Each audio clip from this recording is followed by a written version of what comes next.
নিউজিল্যান্ডের বিপক্ষে দলে থাকলেও সব ম্যাচে মাঠে নামা হয়নি তার। কয়েকটি ম্যাচ খেলেও আগেকার সেই ঝাঁজ দেখাতে পারেননি মুস্তাফিজ।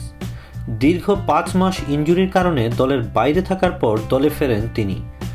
ঝুঁকিমুক্ত থাকতেই একটা করে টি-20 ও ওয়ানডে ম্যাচে তাকে দলের বাইরে রাখা হয়েছে।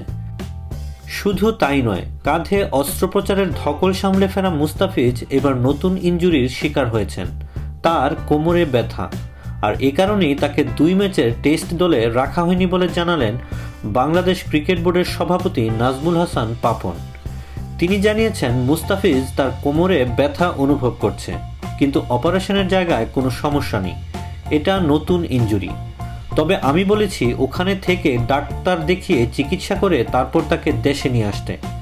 প্রথম টেস্টের জন্য ঘোষণা করা দলে নেই মুস্তাফিজ, এমনকি তাকে সিরিজের দ্বিতীয় ও শেষ টেস্টেও বিশ্রাম দেওয়া হবে বলে ইঙ্গিত দিলেন বিসিবির সভাপতি। সেক্ষেত্রে কয়েকদিনের মধ্যেই দেশে ফেরত পাঠানো হচ্ছে মুস্তাফিজকে।